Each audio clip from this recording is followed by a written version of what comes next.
Un jour à Vienne va durer 60 à 70 minutes. Un seul décor de studio à Vienne en Autriche 1965. 2 acteurs et éventuellement des projections de diapositives ou brèves vidéos au-dessus des acteurs relativement immobiles dans le studio.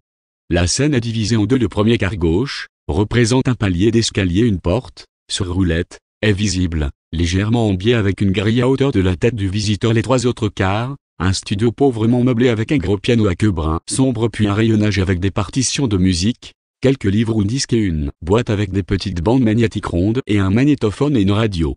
Acte 1. Gottfried rencontre son père Marcus. 33 durée, 20 minutes. Décor. Un jeune homme de 25 ans. Gottfried frappe à la porte. Un homme de 55 ans, Marcus, se lève, va à la porte vers la grille qu'il ouvre. Marcus: qui est là? Gottfried: je suis Gottfried, votre fils.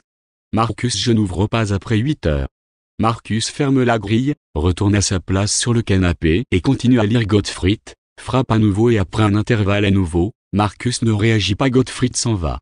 Diapositive, Gottfried dans une cabine téléphonique.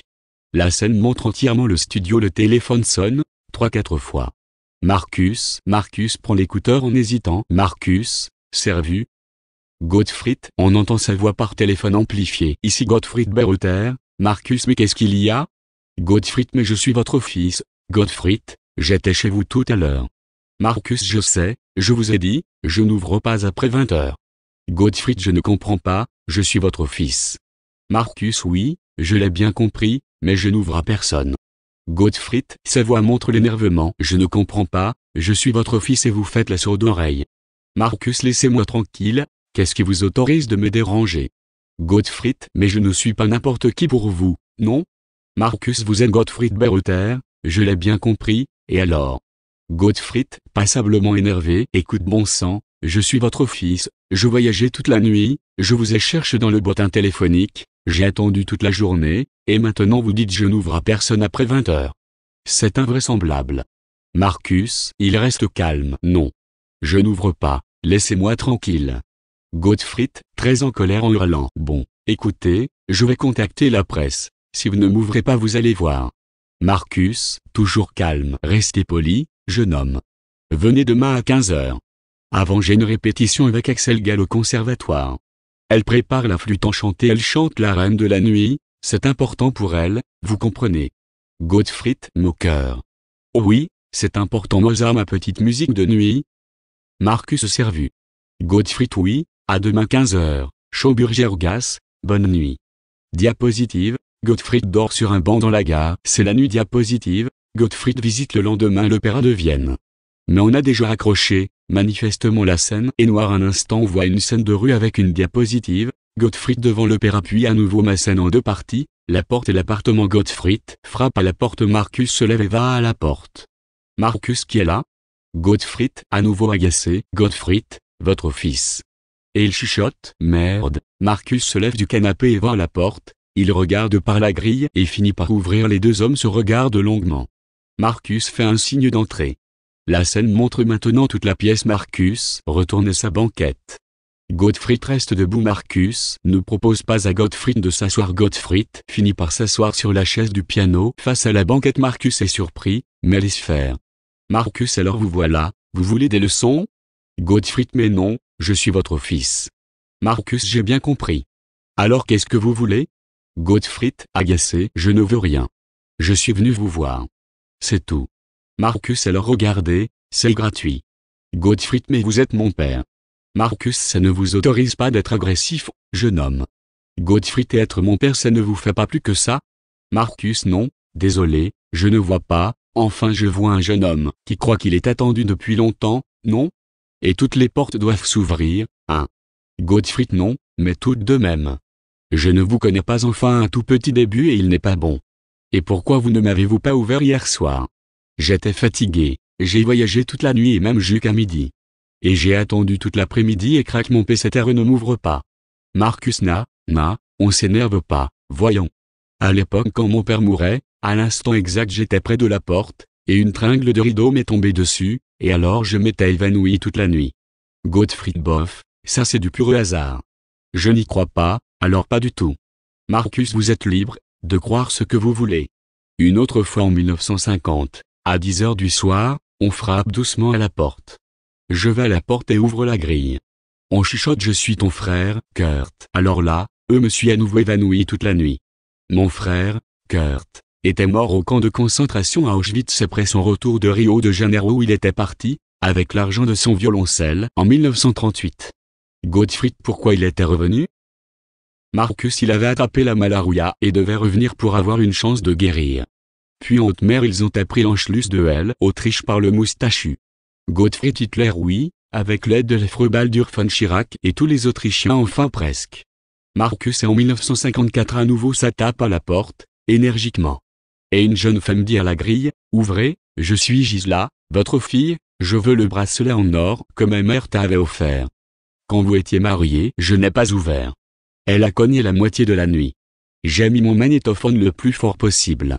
Mozart concerto à molle. Gottfried elle a aimé? Marcus non, elle a compris finalement et est partie bien après minuit. Je crois qu'elle n'aime pas Mozart, pas non plus d'ailleurs comme sa mère. Et maintenant c'est vous à 8 heures du soir et en plus. Des menaces avec la presse. Vous n'avez donc pas d'éducation pour un seul shilling. Ah, ben non vous avez le Deutsche Mark. Quel miracle. Ça se croit tout permis. Gottfried non, non, non. J'étais si heureux de vous découvrir dans le bottin téléphonique. Et tellement malheureux que votre première et sans les réactions était le refus. Brutal et sans appel, total. Très gros soupir. Marcus un malentendu, Gottfried, mais, j'ai essayé d'en savoir plus long, sur vous, enfin quoi, sur mon père. On m'avait dit ton père est mort pendant la guerre. Et quand j'avais 12 ans j'ai écrit une belle lettre, je veux dire j'ai fait de beaux traits avec un tire-ligne, pour écrire dessus, parce que j'ai une écriture de cochon, encore aujourd'hui. Marcus ça ne fait rien. Gottfried et je écris à l'état civil de Viens, est-ce que mon grand-père l'avocat Dr Ludwig Marcus vit toujours et il habite où, mais cette belle lettre que j'ai laissée dans mon cartable, parce que je n'avais pas encore l'argent pour le timbre, car avec mon frère on ramassait des bouteilles et de la ferraille pour nous payer des bonbons ou le cinéma, mais on n'avait plus assez pour le timbre. Tante Magda a trouvé cette lettre. Elle l'a ouverte et elle a hurlé, Gottfried, t'es fou. Comment as-tu pu écrire sans nous en parler? Je vais te dire, ton père est un tolard et ton oncle aussi. Marcus c'est faux on était des prisonniers des SS, des SS allemands et des Autrichiens. Vous savez ce que ça veut dire? Marcus lève la voix, être prisonnier d'une folie. Marcus s'emporte, Gottfried évidemment. Maintenant oui. Mais tout petit j'ai dû croire à cette histoire. Puis, ma mère a accouru du jardin avec ce vacarme. Elle s'est mise à pleurer. Marcus mais pourquoi Magda a-t-elle regardé dans ton cartable? Gottfried ma mère avait pleuré toute l'après-midi et était allée jardiner pour couper des fleurs. Ça la calmait souvent. Et des fois elle chantait, le roi de Tulle en particulier. Marcus, il chante l'air, oui, il était une fois le roi de Tulle. Gottfried et alors les deux m'ont demandé pourquoi j'ai fait cette lettre. J'ai dit, tous mes camarades ont des pères qui rentrent de captivité depuis pas mal de temps mais encore récemment de Russie. Où ils sont morts et leurs parents les ont emmenés sur leur tombe. Pas toujours. Où on leur a fait rencontrer les grands-parents ou oncle ou tante. Marcus mais Magda est votre tante. Gottfried, mais, non c'est une marraine. Elle dort dans le même lit que ma mère. Et à l'époque je trouvais que c'était comme ça, c'était normal. Notre maison était si petite. Avec 2 pianos dedans en plus. Michael m'a dit j'étais bête et que je ne comprenais rien. Alors je lui en collé une ou deux, puis on a rigolé. Marcus vous avez une bonne constitution vous deux. Vous êtes d'affreux garnements. Gottfried pire. On était les affreux jojos du coin. On volait des œufs dans la ferme d'à côté et on faisait des batailles avec jusqu'à ce que la fermière nous découvre et nous engueule, mais on courait vite. Marcus écoutez jeune homme. Vous êtes quand même assez mal élevé, que je vois. Gottfried mais non, juste le résultat de l'éducation de Saint-Geneviève. Marcus ça veut dire quoi? Gottfried ben, élevé par 2 femmes sans aucun homme à l'horizon. Bon ils étaient restés à la guerre. Mais les 2 femmes avaient peur de tout, et surtout que soient des garçons de vrais garçons. Mais tante Magda voulait qu'on soit dur comme de l'acier inoxydable de chez Krupp. Paraît que c'était Hitler, qui disait qu'il voulait une jeunesse Harvey Kruppstahl. Alors nous on en a rigolé. On trouvait ça tout bonnement con, mais alors con, Marcus mais quand même tout ne vous est pas permis quand même et vous aussi, vous arrivez en pleine nuit. Vous n'avez pas prévenu. Vous cognez à la porte. Vous téléphonez tard le soir. Vous menacez. Je n'ai pas une bonne opinion de vous. Gottfried oui, je le reconnais. Mais je m'attendais à... Disons au moins que vous étiez surpris ou peut-être même content, je ne sais pas. Marcus surpris, oui. Pas content, Oui, votre père, je ne sais pas, vous venez d'où, vous? Gottfried, je viens de Brême, enfin de la Frise de l'Est. On y fait la géophysique, on cherche du pétrole ou du gaz. Diapositive, une équipe de géophysique sur la plaine de la Frise. Marcus: ah bon, et vous en trouvez au moins? Gottfried: c'est un peu tôt et c'est très long. Il y a beaucoup de dômes de sel en sous-sol et les appareils ne peuvent pas fonctionner normalement. Il y a trop de diffraction par les cristaux de sel. Marcus: stop, stop, ne me transformez pas en géophysicien, je veux rester pianiste. Gottfried: t'inquiète. Marcus: restons au vous, voulez-vous, monsieur le géophysicien? Gottfried: c'est vous qui voyez. Moi je suis venu pour vous voir, pour vous rencontrer, enfin. Marcus: bon, regardez. Il n'y a pas grand-chose à voir. Un pianiste. C'est tout. Gottfried: un pianiste. Oui, j'ai vu Corpetitor dans le bottin téléphonique. Marcus: ça veut dire j'accompagne d'autres musiciens. Gottfried: mais ma mère m'avait dit que vous étiez ingénieur d'aviation. Marcus: oh là, là. Ça c'était avant dans une autre vie chez les nazis. Gottfried: vous savez, on nous dit rien ni à moi ni à mon frère Michael. Marcus: qui c'est, on? Gottfried: ben, Mutti et tante Magda. Marcus: Erna et Magda, elles vivent ensemble? Groupe de symboles soulignés, scène de Gottfried parle de sa vie avec sa femme et son enfant durée, X minutes. Gottfried: oui, à Brême, enfin dans le Nord, dans une petite maison de sorcière, le Hexenos, comme on dit. Marcus: je me souviens, une maison si petite et tellement romantique avec 2 pianos, un piano à queue chimelle et un piano droit, je crois. Gottfried montre toutes les positions des joueurs, mais oui. Et quand on était seul, on invitait les amis, puis sur le piano à queue on a joué avec nos 5 copains dessus dessous dedans avec le poing, les genoux, les pieds, orage, colère, au voleur, c'était super. Qu'est-ce qu'on a été battu chaque fois, après parce que le piano à queue était des accords, et le vieux monsieur aveugle devait revenir, et on devait le chercher au train. Mais il nous comprenait, curieusement Marcus: mais c'est affreux monsieur, et irrespectueux. Gottfried: non, non, différent. Maintenant c'est de la musique moderne. Mais le piano était toujours désaccordé. Et on ne nous aime pas. 2 femmes, 2 garçons. Mon frère est un enfant terrible. On était viré de toutes les écoles. Il fait de l'électronique depuis tout petit. Un vrai génie. Marcus: mais vous vivez ensemble vous et votre frère? Gottfried: ah non, je suis parti à Hambourg dès que possible au lycée du soir et j'ai rencontré Michel pendant les vacances en France, en Bretagne. Elle m'a plu au premier coup d'œil. Un coup de foudre. Le premier et seul de ma vie. Marcus: faites voir une photo. Gottfried: je n'en ai pas. Marcus: mais un mari aimant a une photo avec lui, toujours. Gottfried: je sais, mais j'étais parti de la mission de géophysique en Allemagne du Nord, en coup de vent. Je travaille 3 semaines toute la nuit comme analyste des enregistrements. De ce fait j'ai 10 jours de vacances. Alors j'en profite. Et me voilà.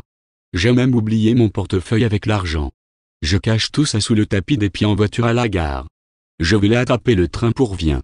Je n'avais même pas votre adresse. Marcus: vous me l'aviez déjà dit. Et avez-vous des enfants? Enfin, vous êtes si jeune. Gottfried: oui, j'ai une fille. Dominique, elle a 1 an. Sa maman et elle sont à Paris chez mes beaux-parents. Je vais les y rejoindre pendant mes 10 jours de vacances. Marcus: et pas de photos non plus. Mon Dieu. Gottfried: non. Pendant les week-ends il y avait toujours des étudiants en théâtre ou musique, qui venaient chez nous pour faire des concerts improvisés ou du théâtre. On devait faire les 2 fils de Wilhelm Tell, qui tiraient sur la pomme sur notre tête, génial. Gottfried est littéralement passionné en pensant à cet épisode de sa jeunesse, et avec mon frère on faisait des radios amateurs clandestins et on émettait toujours la même musique de Gluck, Eurydice, Je l'ai perdu, Aki Chapsi vers Lorenz Lachaud, Je l'ai perdu. Et tous ces vieux papis radio amateurs nous courent après en hurlant: on va vous mettre dans des camps de rééducation, des vrais nazis. Marcus: il chante l'air de Eurydice. Vous étiez des musiciens? Gottfried: oui, vaguement, Mickey jouait du violon et moi le piano jusqu'au valset de Chopin. Vous connaissez la différence entre le piano et le violon? Marcus: oui, le piano a plus de cordes et d'octaves que le violon. Gottfried: mais non. Mais non, le piano brûle plus longtemps, Marcus, et vous voulez être mon fils? Gottfried: ben oui, vous m'avez donné votre prénom nomen, et omen le nom est la chose. Je vous ressemble que vous voulez ou non, Marcus, à cette histoire du nom. Je ne pouvais pas venir à votre naissance. Juif 1er degré suivant les lois de Nuremberg, j'ai tardé à vous reconnaître 3 semaines et je n'ai montré que ma licence d'aviateur. Comme ça on ne voyait pas le gros cachet rouge et gratuit juif sur ma carte d'identité du Reich. Et vous n'avez pas pu avoir mon nom de famille Marcus. Ça pouvait devenir votre condamnation à mort et la mienne, et peut-être aussi celle de votre maman. Alors on a mis mon prénom Gottfried avec le nom de famille de votre mère. J'ai enregistré des disques pendant votre naissance. Vous les connaissez, Mozart concert à Durwinderwol, magnifique. Et votre mère Anna Chen, elle vit encore. Gottfried, oui, elle a été tout le temps en dépression nerveuse et souvent à l'hôpital psychiatrique à Brême. Mais ma tante s'est bien occupée d'elle. Mais c'était terrible. Et alors j'étais laissé chez mes grands-parents à Brême, sous les bombes. Ma grand-mère m'a alors appris à courir. Je vois encore les gerbes de feu et d'étincelles comme une explosion de volcan. Un feu d'artifice. Marcus, il feint de ne pas s'émouvoir et regarde ailleurs, se lève et cherche quelque chose dans ses disques. Elle vivait avec Magda Berndt? Gottfried, oui. On m'a dit, quand les Anglais ou les avions américains venaient sur Brême et aussi Weyerst vers 1944, il fallait partir. Et tante Magda nous a pris chez elle dans la petite maison en haut de la colline au bord du fleuve. Marcus, mais c'était aussi dangereux, dis-moi. Gottfried, évidemment, mais il fallait quitter Weyerst, et ma mère ne voulait plus rester avec les SS du Lebensborn. Il paraît trop d'enfants disparaissaient dès la naissance. Surtout les malades. Et j'avais tout le temps mal au ventre. Encore maintenant. Marcus. Moi aussi. C'est une punition des SS pour les Juifs. Et vous l'êtes comme moi suivant leur loi idiote de Nuremberg. 2 parents juifs, et hop on est juif. Un parent juif et hop là vous devenez demi-juif. Un grand-parent juif et vous devenez quart de juif. Vous êtes un quart de juif, mon pauvre ami. Gottfried. C'est des conneries. Marcus, évidemment, mais l'y ont cru fermement. On n'avait même pas le droit de se marier si on était plus ou moins juif avec une femme allemande, une aryenne. Et votre mère était aryenne. Blonde aux yeux gris, si beau. On avait pris de gros risques. Gottfried, c'est vrai? Mais pourquoi vous n'avez pas caché tout ça, bon sang? Marcus, impossible. Tout le monde dénonçait tout le monde. Des fois juste pour être bien vu par les nazis ou pire les SS. Ou pour se venger ou pour avoir un meilleur travail. Il y avait aussi des fous. Leur plaisir était de semer la terreur. C'est assez universel. Tout le monde n'arrivait pas à maîtriser ses mauvais penchants. Vous verrez, Gottfried, dites c'est la blague. Le mal de ventre ne vient quand même pas de là, des nazis ou des SS. Marcus, non mon jeune ami. Mais quand même un peu, je crois. L'inquiétude, l'angoisse. C'est un poison. Et je l'ai attrapé. Et je crois bien votre maman aussi, qui vous a quand même caché dans l'œil du cyclone, chez les pires SS, et elle vous l'a certainement transmis.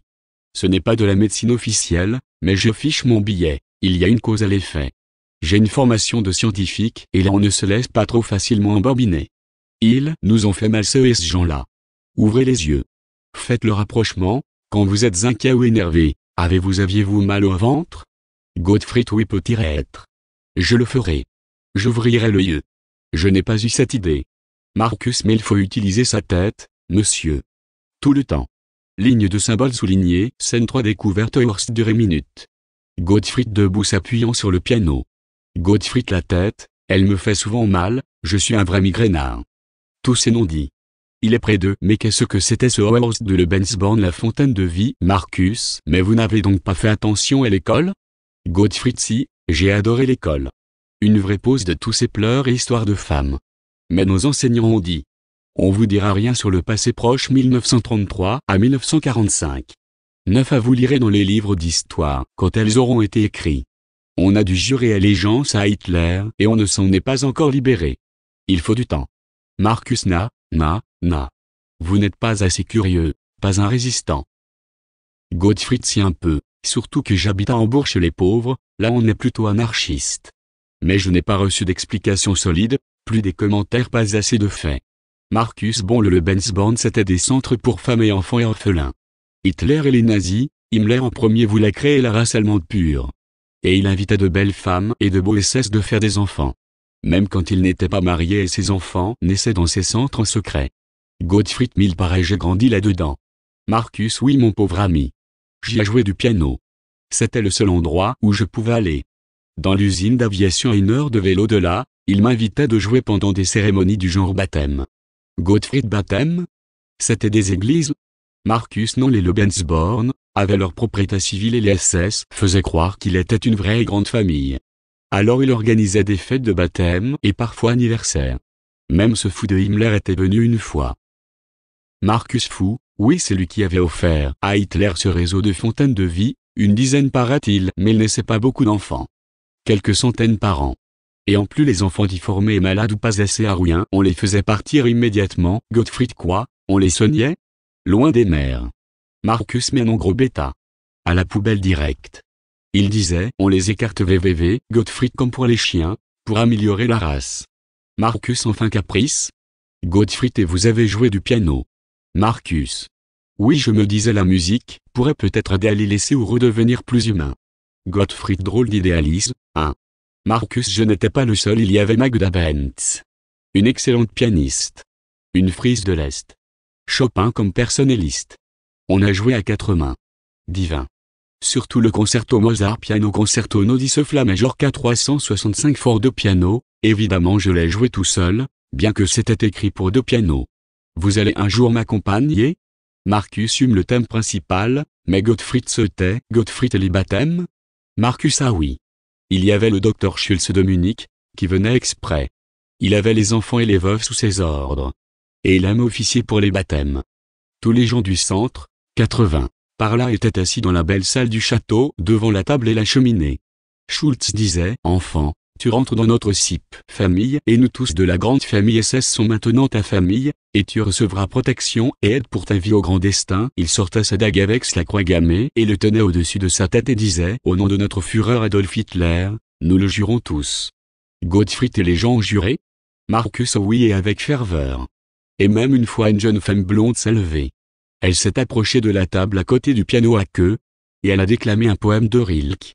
Vous connaissez René Maria Rilke? Gottfried oui, oui, il était marié avec la peintre de Worpsweden Clara Westhoff.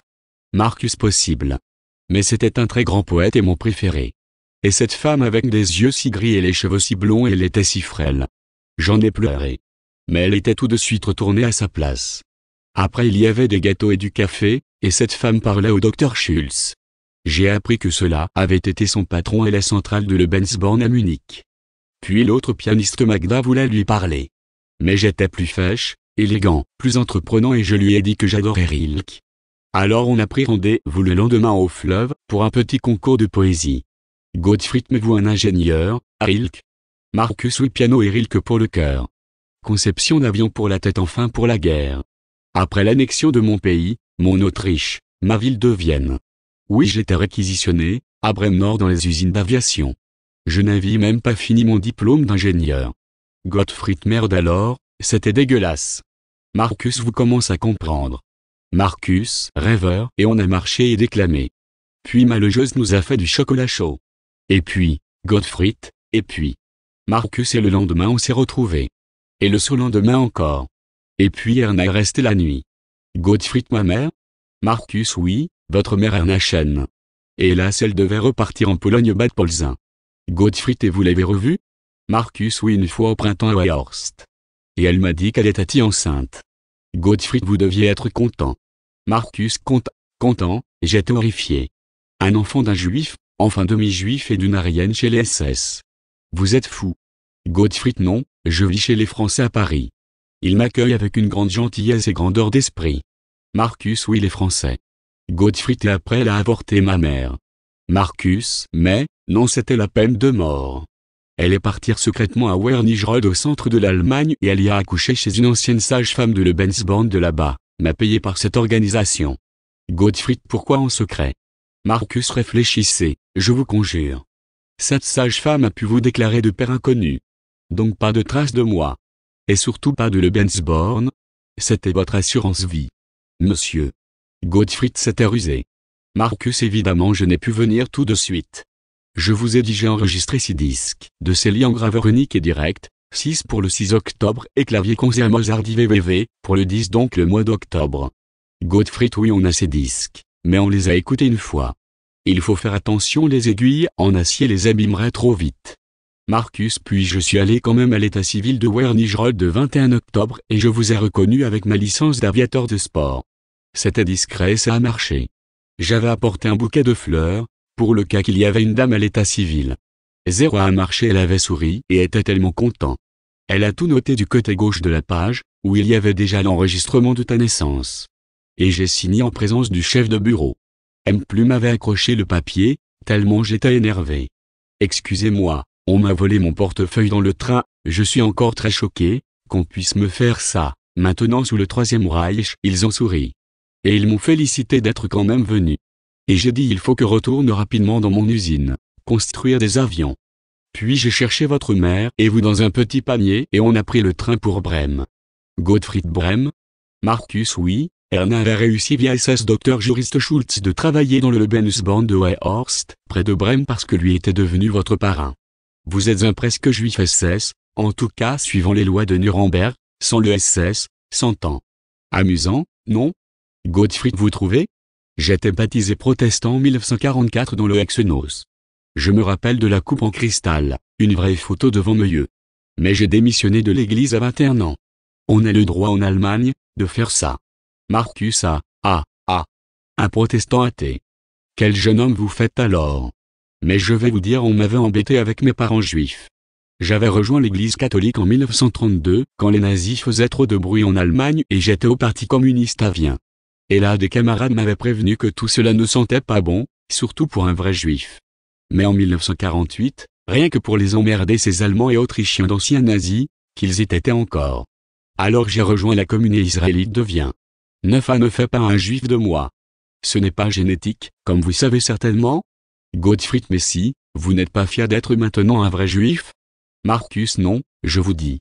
J'ai une religion. Elle est juive comme d'autres ont la religion protestante, ou catholique, ou ce qu'ils veulent. Mais ce n'est pas dans le sang, ce n'est pas dans les gènes. C'est du bluff, un vrai abus de langage. Ça arrange quelques brutes. Un point c'est tout. Méfiez-vous de cet abus. Gottfried et plus tard quand Michael, mon jeune frère était né, pourquoi vous ne l'avez pas reconnu? Pourquoi? Marcus c'était trop tard en février 1943 la guerre faisait rage et les juifs étaient activement recherchés, et déportés, dois-je vous le chanter? Gottfried vous savez mon frère en a beaucoup souffert, encore maintenant. Un jour à l'école, le nouveau prof a hurlé après Michael, qu'est-ce que vous racontez, sur votre fiche, votre père n'est pas tombé à la guerre, il a foutu le camp, ce juif. Marcus c'est affreux, je reconnais. Mais il est en vie, et c'est ça l'important. Et les nazis vont vieillir et disparaître. Gottfried oh, pas si vite. J'en ai comme enseignant, et même comme camarade de classe. Faille qu'on chantait dans le train Diefanoc et sa marchière. Oh le drapeau, et ça est en marche. Et notre prof de sport Dr Traps, faisait nous marcher en rang par 2-1-2-1-2 à travers tout le quartier vers le terrain de sport, et même qu'on devait se boxer, par deux, un petit contre un grand j'en vomis encore aujourd'hui. Marcus il n'y a pas que du mauvais là, dedans, à part la politique horrible. Le monde va comme ça. Vous verrez. Et la hargne des petits les rend astucieux, David contre Goliath, hein. Gottfried bof. Et, tout à l'heure vous disiez, que vous êtes parti pour Brême? Avec ma mère et moi-même. Marcus oui Erna, avait un poste de secrétaire. Personne savait que j'étais votre père. C'était la règle, personne n'avait même le droit de demander au maire célibataire qui était le père. C'était un enfant pour le Führer et je ne sais si vous étiez baptisé par les SS. Mais vous aviez des yeux bruns. Grand danger. Et en plus vous aviez tout le temps mal au ventre. Le froche-bouche, le ventre gonflé. On vous a mis à l'hôpital. Alors là j'ai dit à votre mère on s'en va à Vienne, chez mes parents. Et dans le train, une contrôleuse a presque tout compris. Alors j'ai dit je suis l'oncle de ce jeune et futur soldat et elle a rigolé, et c'était bon. Gottfried est chez vos parents. Votre père n'avait déjà plus rien. Vous m'aviez dit qu'il était tombé sous la loi anti-juive, il ne pouvait plus être avocat, et il n'avait pas de salaire. Marcus oui, mais sa femme était morte il y a longtemps et il s'était remarié avec un catholique. Et là, les lois de Nuremberg le classaient juif privilégié et il avait le droit de rester dans le grand appartement. Gottfried super et je suis guéri. Marcus non pas vraiment. On vous a donné des flocons d'avoine et ça faisait du bien. Mais Erna et ma belle-mère ne s'entendaient pas bien. Erna était joyeuse et belle mais pas d'une éducation extraordinaire. Alors, on a choisi de partir dans notre chalet, dans le Wienerwald, la forêt de Vienne. Gottfried mais c'était romantique, pour un jeune couple. Marcus pour Erna et vous oui, mais moi je devais repartir dans l'usine à Brême. Sinon j'étais déserteur en 1942. Pensez-y. Mettez toujours les choses dans leur contexte. Et il n'était pas bon. Et en plus vous étiez malade. Gottfried le a faire floquer les flocons d'avoine. Marcus il n'y avait pas que ça. Erna avait pris peur. Une jeune mère seule dans la forêt. Elle avait fini par appeler son père Eugen. Un membre du parti nazi, vous rendez compte. Cuisinier, mais nazi. Je suis revenu pour Pâques, que je voulais fêter avec vous deux. Gottfried a aimé cette fête, on l'a toujours fait dans le Hexenos et beaucoup de monde venait. On n'avait rien à manger, mais plein de musique et théâtre. Marcus oui, mais le grand-père Eugen il avait alerté de Dr Schultz. Et les deux ont débarqué dans la forêt un après-midi. Et là c'était le début du drame pour nous trois. Schultz avait dit « Marcus, vous êtes juif, on le sait. Nous savons tout, vous entendez jeune homme. Comment aviez-vous pu faire un enfant avec Anna Beruther, une Arienne ?» Marcus « Non, docteur, je suis catholique. Vous êtes ingénieur allemand et juif premier degré. Albjude. La loi de Nuremberg vous le dit. La loi est la loi. Choisissez, déportation ou retour à l'usine. Vous ne devez plus jamais revoir ni votre fils ni Erna. Je ne suis pas un monstre. Je vous laisse 5 minutes, ce sera votre éternité. Construisez des avions, c'est ce qui vous sauvera. Je ne sais Eugen, on repart pour la gare et retour à Brême, javoleur Dr Schultz. Gottfried et vous êtes finalement tous repartis pour Brême. Marcus oui, mais séparément. Gottfried mais mon frère Michael. Marcus vous savez, quand on s'aime on trouve des ruses. Et j'ai revu Erna une dernière fois, au bord du fleuve. Erilke nous a consolés et malheureuse nous a laissé tranquille la nuit. Et voilà Michael en route, Marcus soupire. Gottfried je ne sais qui est le plus à plaindre, ma mère Erna, mon frère Michael ou vous. Marcus pas de sentimentalisme ridicule, c'est fini tout ça il faut de la résilience monsieur l'ingénieur. Le nœud gordien était coupé, cassé, démoli.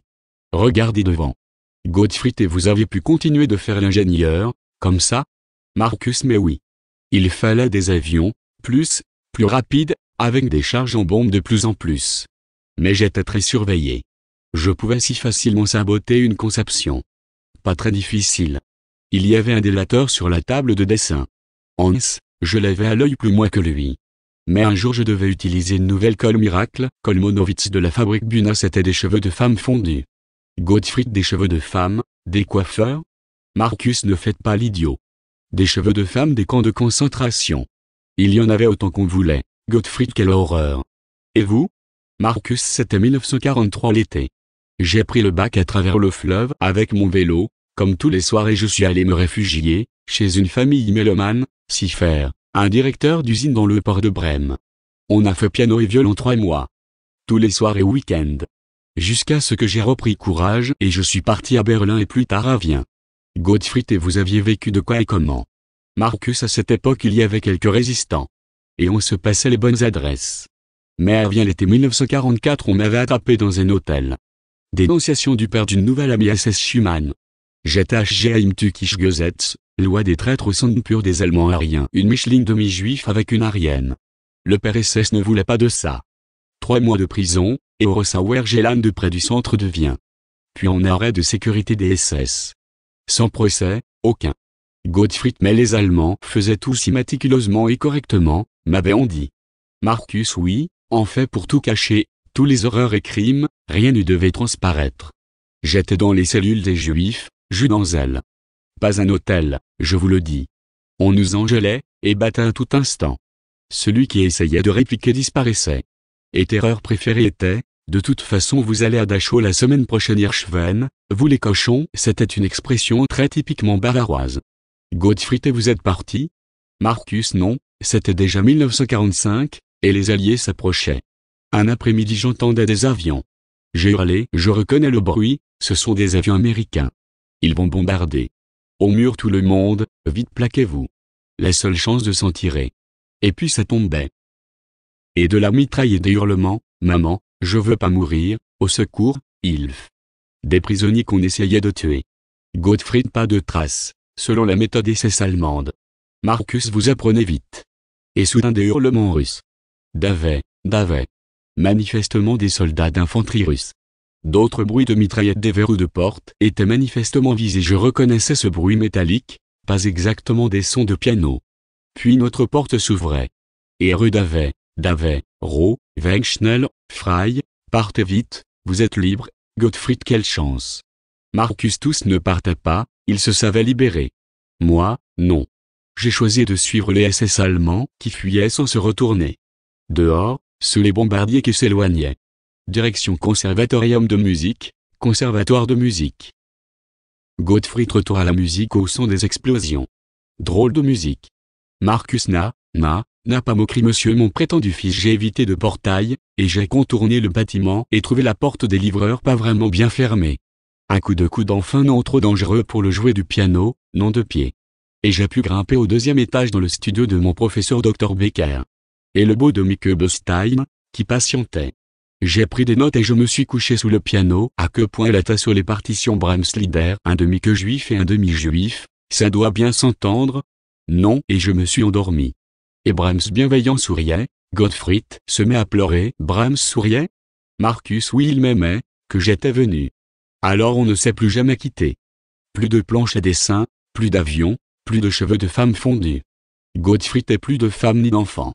Marcus si j'ai essayé de me marier avec un du SS Schumann. Et on a eu une fille Gisela. Mais ça n'a pas tenu.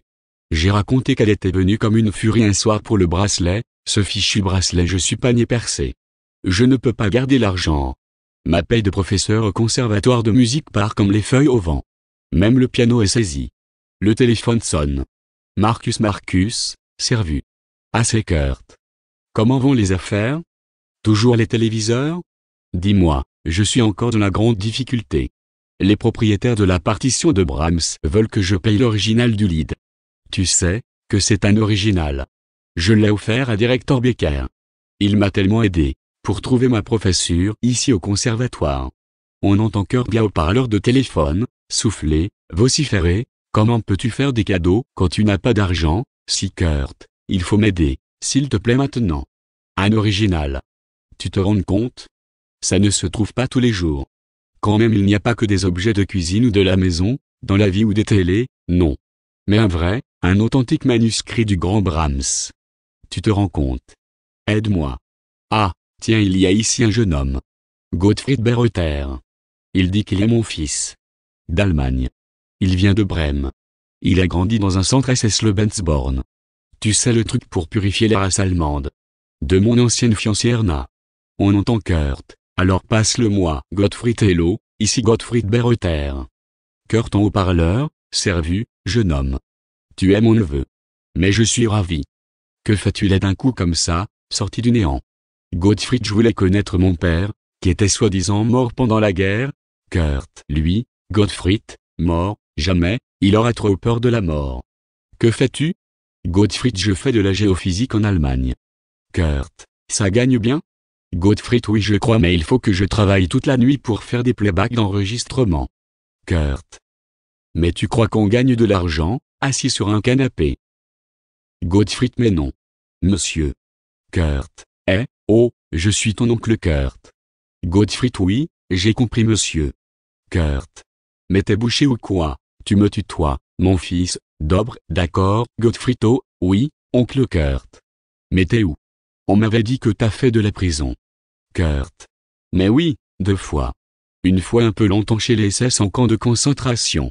J'en ai fait plein, presque tous pendant 5 ans formidables, parce que j'avais foutu le camp au Brésil et un pute de Hambourg m'avait dénoncé quand j'étais revenu de là-bas, avec un reste de malaria. C'est l'époque. Qu'est-ce que j'ai pu apprendre pendant ce temps-là? T'as pas idée. Et un autre bout à Hambourg, parce que j'avais fait trop de marchés au voir international. Du jute indien contre le ciment français grâce au Telex, qui m'avait donné 10 secondes d'avance sur les enchères à Hambourg.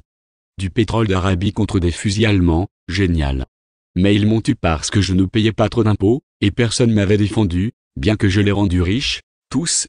Faut faire gaffe, mon vieux. Dis on se voit demain? Gottfried oui, ah oui, oncle Kurt, et où alors? Kurt, tu sais ici on ne reçoit que dans les cafés ici à Viens. Le mien c'est le café Landmann. Gottfried te dira. Gottfried c'est mon nom. Mais aussi le nom de mon père, ton frère, qu'est-ce que c'est difficile chez vous? Kurt, en plus je ne peux pas t'accueillir chez moi, maintenant je suis pauvre comme Job. J'étais millionnaire avec des comptes chiffrés. Tout a foutu le camp en frais de corruption et de justice. Même ma grande maison près du château. Pendant mes dernières 5 ans d'absence au Brésil et en France j'ai laissé l'eau couler dans le jardin. Et les compteurs d'eau sont pires que le jugement premier. Tu payes et rien n'y fait. Des milliers, des centaines de milliers de shillings. Ils m'ont saisi ma maison et l'ont vendue pour 3 fois rien. Des guillasses. L'eau est retournée à la terre. J'ai volé rien, en fait. Mais la maison est, disparue. Gottfried est habite où maintenant oncle Kurt? Kurt, super château d'une pièce, facile à entretenir. Mais avec une grande fenêtre sur le terrain de football. Je vois tous les matchs. Formidable. Je fais même partie du Club Avenir de Vienne. Tu te rends compte? Gottfried: non, pas vraiment. Tu me racontes demain? Je te repasse ton frère. Kurt: oh non, oh non. Il va encore me taper de quelques shillings. Je n'en ai pas beaucoup moi-même. Mais tu fabriques des télés? Kurt: tu parles, j'achète des pièces détachées en Belgique et je les fais assembler ici. Je ne gagne pas encore beaucoup, mais bientôt ça ira très fort. Les gens sont fous de tété, alors servu à demain mon fils. Gottfried servu, tchuss, oncle Kurt. Gottfried est très ému et chuchote tout doucement enfin qu'un homme l'appelle, mon fils. Kurt raccroche. Marcus: pourquoi, vous avez raccroché? J'avais encore une autre demande à lui faire. Gottfried: oh, pardon, j'étais tellement ailleurs. Michael, il est fou de télé et d'électronique. Je crois que Kurt et lui se seraient très bien entendus. Marcus: oui, pourquoi pas. Et vous? La guerre, vous l'avez connue dans votre magnifique parc? Acte de la vie dans le Hexenos pendant la guerre durait minutes. Gottfried: Magda nous aimait. Et elle a vraiment été presque comme un père pour nous. Et était tellement dure, elle jetait des savates dans le tilleul, la nuit parce qu'elle était gênée par les rossignols. Marcus: je me doutais bien que cette pianiste n'était pas comme les autres. Vous deviez l'entendre jouer du Chopin, un vrai ouragan. Gottfried: non, pas toujours, elle me faisait travailler le piano.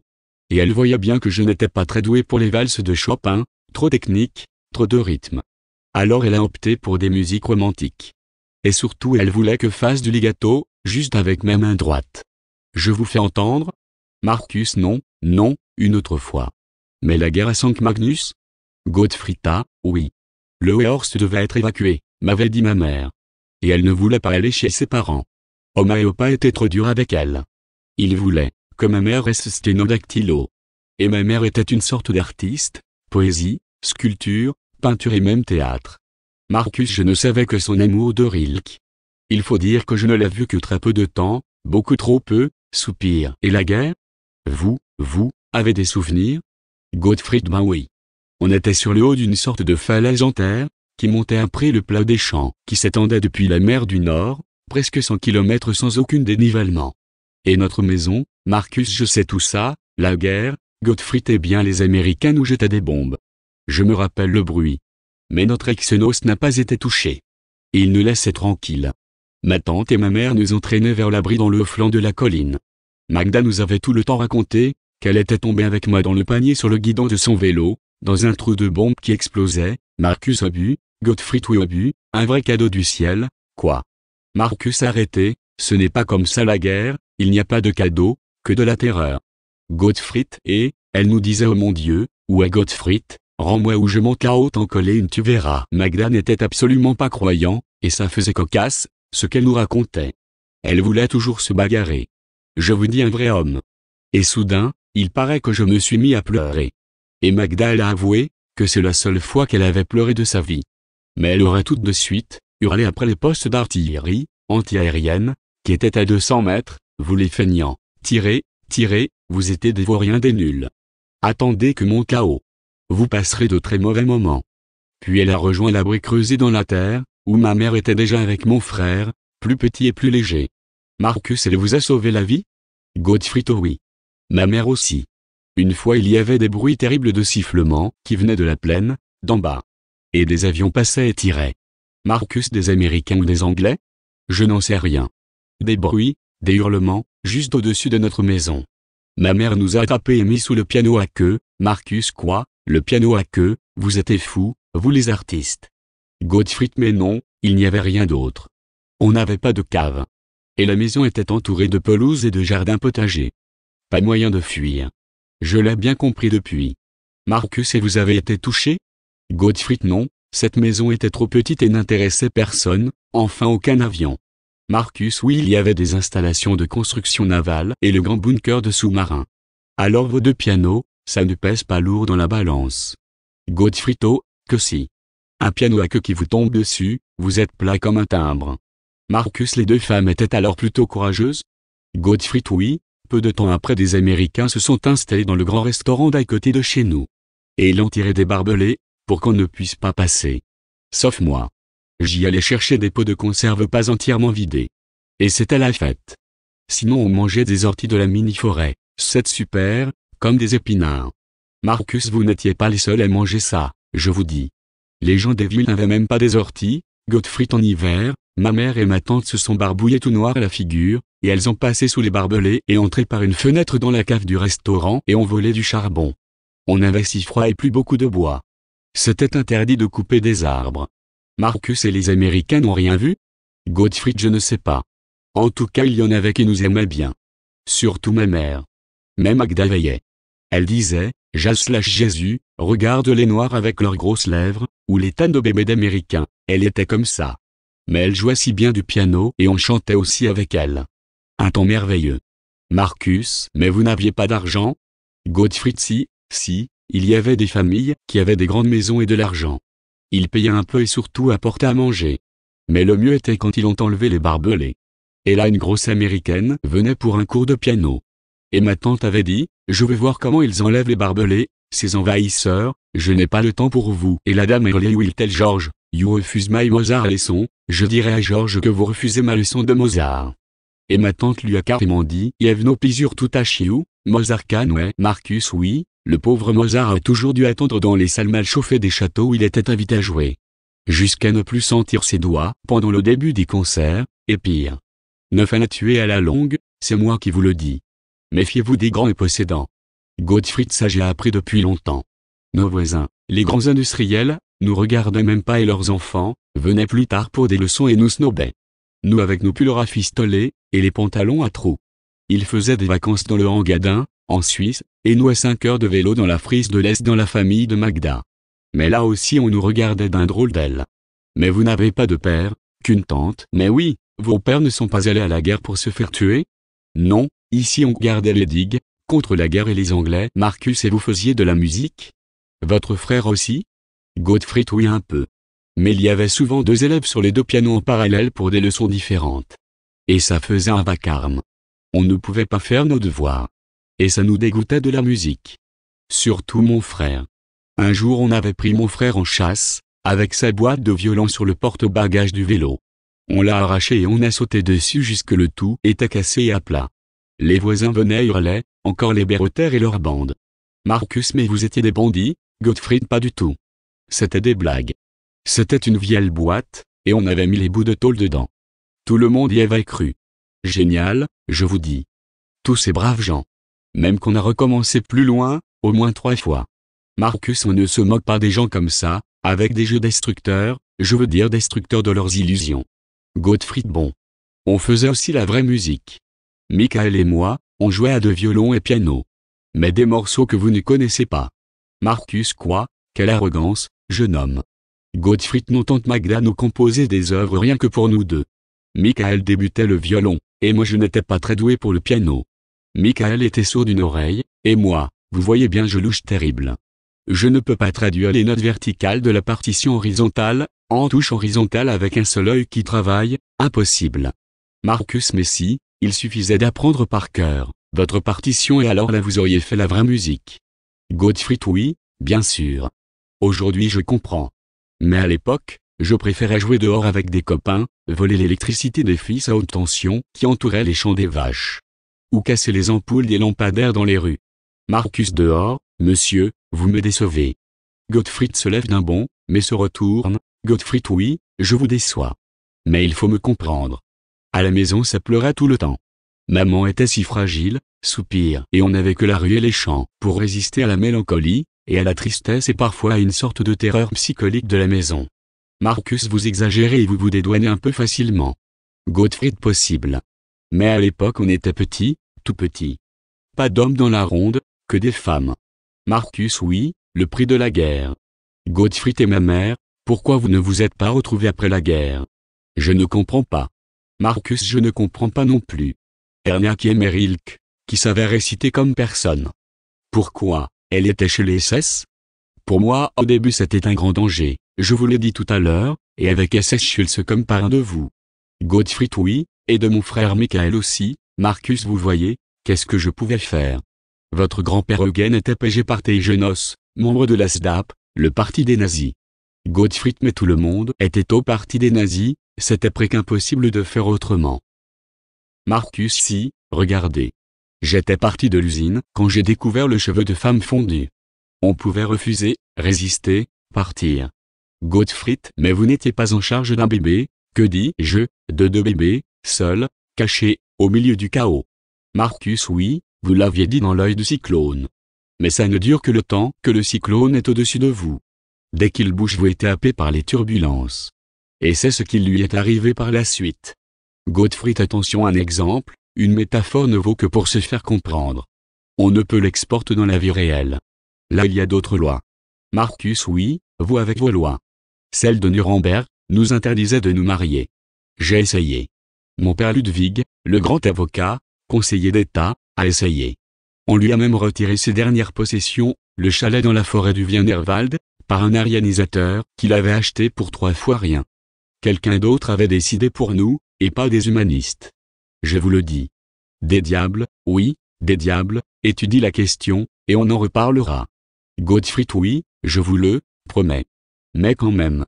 Pourquoi, vous vous étiez intéressé à une autre Allemande, déjà en 1943, peut-être même avant la naissance de votre second fils Michael. Pourquoi? Gottfried se relève et devient furieux. Marcus, doucement. Elle n'était pas nazie, elle n'était pas avec les SS. Son père l'était. D'ailleurs c'est lui qui m'a dénoncé. Et je voulais pas vous le dire, votre mère et Magda ont déclenché un procès via le docteur Schulz, pour non-paiement des frais d'entretien des enfants, de votre frère, quoi. Gottfried, non, non, et non. Gottfried saute littéralement en l'air. Marcus, si, acceptez la vérité, l'autre côté de la médaille. Il n'y avait pas que de la musique et de la poésie. Gottfried, et aviez-vous payé? Marcus, avec quoi? J'étais bout. Gottfried, sous-marin? Marcus, non, clandestin, c'est comme ça on dit en Autriche. Avec quoi j'aurais payé? Ma vie était une course contre les nazis, avec une économie de survie. J'avais une seule veste été et hiver, des chaussures avec des trous. Déjà un panier percé et je le suis resté, vous avez vu, avec le coup de fil de Kurt. Gottfried est sorti de prison, vous pouviez chercher à savoir ce que ma mère, votre fiancée et nous deux, vos fils étaient devenus. Non? Marcus, vous oubliez Magda. Elle était là, il a la gorge nouée, s'arrête, réfléchit. Elle était l'homme dans votre petite famille. Vous louchez, mais vous n'êtes pas aveugle. Ou vous ne vouliez pas comprendre. Wegdragung, négation des réalités. Gottfried, mais Magda apportait la sécurité et une force de rééquilibrage. Marcus, oui, et à quel prix, vous savez calculer, monsieur le géophysicien? À quel prix? Gottfried Erna a bien essayé de trouver un emploi. Au début au théâtre. J'étais même comparse, en petit garçon je devais traverser la scène de une fête foraine. Erna était dans une balancelle avec le grand Hans Albers, comme Indy Schaukel. Louise, viens dans ma balancelle. Louise, Marcus, mais c'était tard, qui gardait votre frère Michael? Gottfried, ben, c'était Magda, mais ça ne pouvait durer. On avait alors invité toute la troupe à Lausanne dans le Hexenos, pour des week-ends de théâtre. Je crois que je vous l'ai dit? Marcus, oui, et ça m'a plu que vous jouiez dans une pièce dédiée à la résistance, Guillaume Tell. Gottfried Erna avait un ami, un photographe Georges Gabé, il avait aussi un bureau de secrétariat. Il voulait que ma mère y travaillait. On l'aimait bien. Il avait des ses blagues, mais ma mère ne voulait pas de secrétariat. On peut comme vous, pas de planche à dessin. Et ils se sont séparés. Marcus, définitivement. Non, ils se sont vus en cachet. Ma mère disait qu'elle allait aux répétitions au théâtre en ville. C'était loin et long. Et Magda faisait la gueule quand ma mère rentrait avec le train de minuit. Gottfried, et alors? Chez le pépiniériste du village d'à côté il y avait une place à mi-temps de comptabilité. Ma mère l'a prise. Mais quand elle avait vu que Lise, sa copine, s'asseyait sur les genoux du patron, c'était trop. Ce type avait dénoncé un tas d'ouvriers au SS à l'époque. Tout le monde servait ça. Marcus, vous savez, il y en a d'autres. On essaye de les trouver, même ici en Autriche. Mais personne veut témoigner. C'est terrible. Gottfried, Magda a essayé de lui faire oublier ce qui s'était passé pendant la guerre. Andere Zeiten und Sitten, d'autres temps d'autres mœurs, c'était son excuse.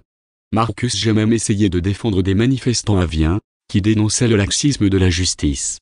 La police était brutale pour disperser les gens. J'ai alors hurlé, Wiener, c'est nicht? Die Polizei benimmt sich wie SS nazi, viennois, ne voyez-vous pas que la police se comporte comme des SS du temps des nazis? Alors ils m'ont rejeté encore une fois en prison. 1 mois pour réfléchir. Gottfried, un vrai pensionnaire? Marcus, pas de sarcasme. Et vous? Gottfried, j'ai refusé le service militaire. J'étais parmi les premiers objecteurs de conscience. Dès que je suis arrivé à Aix-en-Hambourg, loin des Saintes-Geneviève. Marcus: bravo jeune homme, et vous avez fait de la prison? Gottfried: non, ils n'ont pas osé. Au contraire.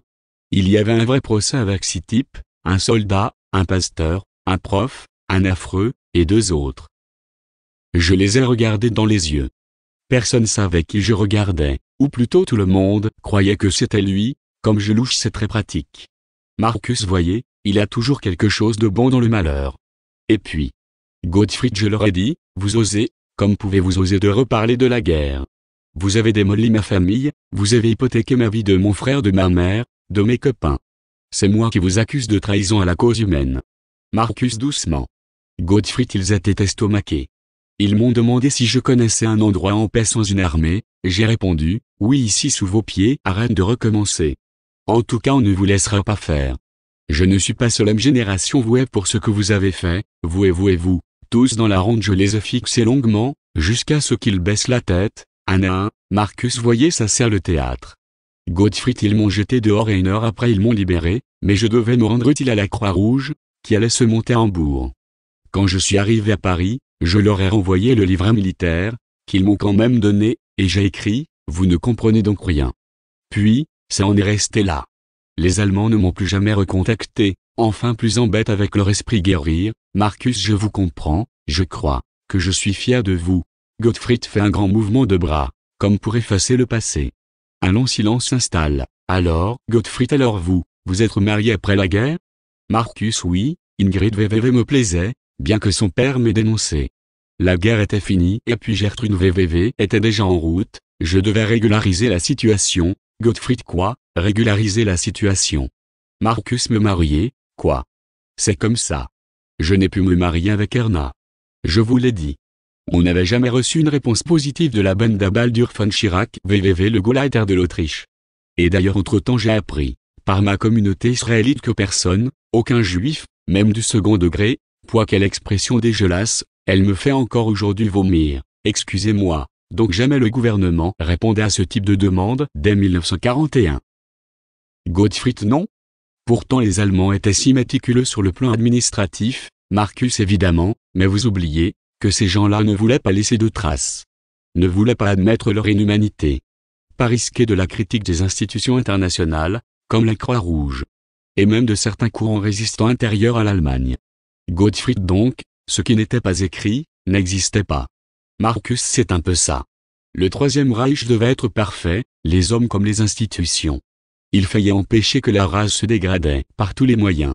Et empêcher les mariages, était une solution douce.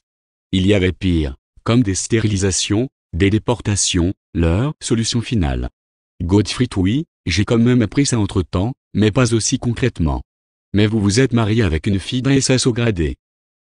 Marcus: vous êtes tenace, et perspicace. Mais trop anachronique. C'était après la guerre. Et dites-moi, vous considérez que les enfants sont responsables des actes de leurs parents? Vous? Gottfried: non, pardon, je n'ai pas réfléchi, j'ai parlé sous la colère ou la jalousie, pardon. Marcus: dobre, comme dit mon frère. Par contre, et était un très fasciste permanent, il y avait bien là, si Penhaft, le responsabilité étendue à toute la famille.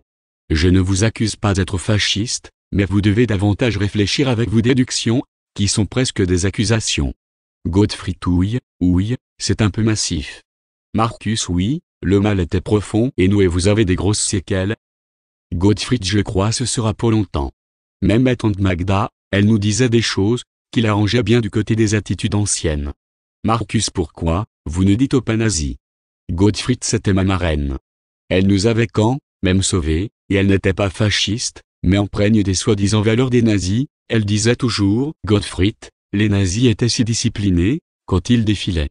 C'était beau et stram, rigoureux, quoi. Ça n'avait rien à voir avec les socialistes. Quand ils défilaient, c'est un grand bazar, un grand fouillis. Ils avaient même des sous-vêtements rouges accrochés en haut de leur balai, qui leur servaient de porte-drapeau. La police leur avait vite couru après. Et ils ont fui. Ça c'était typiquement Magda. Elle voulait nous donner un bon exemple pour notre éducation. Marcus: oui, justement. Ces exemples-là, feront encore longtemps mal. La bête humaine va encore longtemps survivre, vous verrez. travailler sur vous. À Paris ça doit être facile. Pays de la liberté. Gottfried: mais oui, c'est pourquoi j'ai dit tout de suite à Michel, quand notre enfant allait naître, oui on va en France. Tu rentreras et je t'accompagne. Pas facile. Ils sont tellement différents. Mais j'aime leur nonchalance. Un sacré fouillis, et désordre parfois. Et pas mal de pauvreté bien visible. Les maisons sont mal entretenues. Bien qu'il ait gagné la guerre. Mais si gentil avec moi. Un jour un cuisinier des bistrots de notre rue est sorti de sa cuisine, quand il savait que j'étais là avec ma belle famille: toi, tu ne retourneras pas en Allemagne, avant que n'ait appris à boire du gros rouge, et mange le camembert. Et il avait brandi le couteau de cuisine, ça hurlait de plaisir dans bistrot. Marcus: belle leçon d'hospitalité.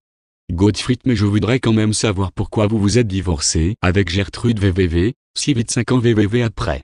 Vous aviez un enfant. C'est carrément me demi-sœur. Marcus: comment vous le dire? Je n'étais pas doué pour l'argent. Je n'en gagnais pas beaucoup. On était si pauvre avec ma musique. Et ici il n'y avait pas de plan Marshall qui aidait l'Allemagne. Et je ne voulais pas quitter Vienne, ma ville de musique. Et les Allemands m'ont fait trop mal, oui beaucoup trop mal. Gottfried: je ne sais pas si je comprends. Vous pouviez donner des leçons de piano comme nous on a fait. Marcus: je n'étais pas doué. Je ne supportais pas les vagues amateurs. Il me faut des vrais talents, des génies, la musique le mérite, que l'on fasse d'énormes efforts et sacrifices. Alors j'en ai fait. Gottfried: là je ne suis pas du tout d'accord, la musique doit être pour tous. Basta. Marcus: mon frère et ma sœur et moi, sont différents. On avait déjà donné des concerts à 13, 15, 17 ans dans le Musikverein. C'était notre éducation, notre destin. Et vous là tous ceux Schlimper, bruit musical?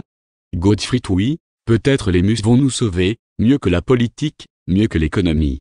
Bien que le marché commun.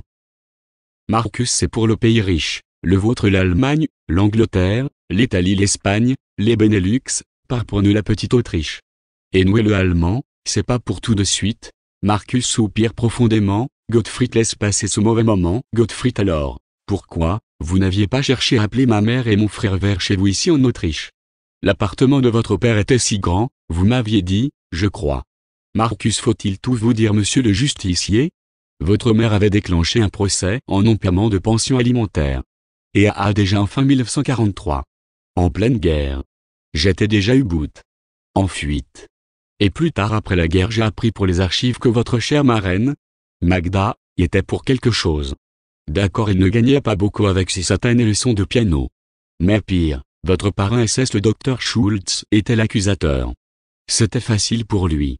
Il s'occupait de la centrale de Lebensborn de Munich, des veuves et orphelins. Gottfried: oui, ma mère avait travaillé dans son service au début de sa carrière. Marcus: carrière? Catastrophe, vous voulez dire. Et il m'avait déjà poursuivi dans la forêt, quand vous étiez malade, mais je vous l'ai raconté. Je radote ou vous n'écoutez pas? Gottfried: c'est compliqué et dur pour moi aussi. Je vous croyais mort, puis vous étiez tolard, suivant Magda, puis vous étiez marié ailleurs, et puis vous m'avez jeté à la rue, hier. Ouf, c'est mastoc, non? Marcus: Matok, c'est quoi? Gottfried: massif. Dur à avaler d'un coup. Marcus: et vous croyez que la guerre c'est un spiel, un jeu? Gottfried: non, je vous l'ai prouvé. Je leur ai dit non. J'aurais pu atterrir en tôle ou en hôpital psychiatrique, à Hambourg en 1959. Marcus: calmons-nous. Vous vouliez savoir pourquoi je n'ai pas essayé de renouer avec Ernachen? Mais j'ai écrit. Je nomme. Attendez, je vais vous faire voir. Marcus se baisse vers le tiroir du petit meuble à côté de lui et sort une chemise de documents. Ici regardez, mes 3 lettres à Erna. De son revenu. Le facteur a écrit dessus lettre refusée. Gottfried: refusé, c'est lui qui l'a écrit? Je ne comprends pas. On peut refuser une lettre? Marcus pire. La dernière lettre, ici regardez, elle était ouverte, et la lisez en marge avec la belle écriture de Erna, ne me crie pas. Juste au crayon avec un point d'exclamation, les deux se regardent longuement. Gottfried lit la longue lettre de son père et sa mère. Gottfried: ne m'écrit pas. Horrible, horrible pour vous. C'est affreux. C'est dégueulasse. Marcus: peut-il être Magda était derrière tout ça, je ne sais pas. Elle avait quand même gagné une vraie famille maintenant. Une compagnie de garçons. Vous deviez être mignon? Non, quoique une peu sauvage avec ce que vous m'aviez raconté. Gottfried: oui, peut-être je comprends maintenant mieux pourquoi, ma mère était si souvent triste, malheureuse et malade des nerfs au point d'atterrir à l'hôpital psychiatrique en dépression nerveuse. Maniche dépressif. Marcus, mais elle était SS. Gottfried, mais, non. Aucune femme n'était jamais SS. Elle travaillait dans une organisation SS. D'accord.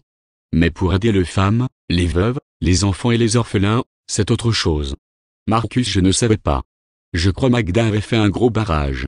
Alors mon père, votre grand-père Ludwig, vieux et malade, avait écrit 2 fois, il avait perdu sa 2e femme, et il demandait des photos de ses petits-fils, refusé, puis il a dit qu'il souhaitait réparer le nœud gordien que Schultz avait cassé dans la forêt, ici à Vien.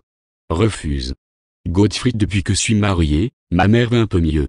Je déduis elle vit à travers nous, par procuration. Marcus, promettez-moi de devenir un jeune papa sérieux et un mari fidèle. Vous devez nous dépasser. Non. Gottfried, promis. Le monde français m'aide avec cet effet de distanciation cher à Bertolt Brecht. Marcus, c'est bien loin de Rilke. Gottfried, je prends le risque. Pourquoi? Vous avez la main droite bandagée? Marcus, mon élève, de chant Axel, soprano. Une Française. Tiens, moi aussi j'ai un penchant pour la France. Elle voulait absolument aller à Munich à l'opéra écouter et voir la flûte enchantée. Gottfried, Mozart. Tiens, j'ai abandonné le piano pour une flûte traversière. Pas est tellement enchantée. C'est très dur. Marcus, sans travail rien ne marchera, même le plus beau Stradivarius n'y fera rien. Votre frère a-t-il continué? Gottfried, non, il fait la batterie. Ça le détend de taper dessus. Marcus, alors on est allé à Munich avec mon scooter. Mais il vibrait tellement, ma main n'a pas résisté. Et j'ai attrapé une méchante tendinite. Gottfried, c'est pour ça vous ne me jouez rien ce soir. Marcus, non, je ne joue jamais devant personne seul au piano. Ni ici ni au concert.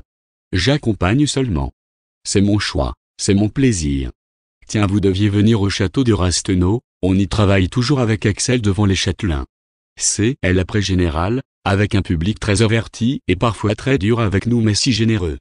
Gottfried, toujours la haute, et vous? Marcus, ils ont l'argent, moi non, c'est comme ça.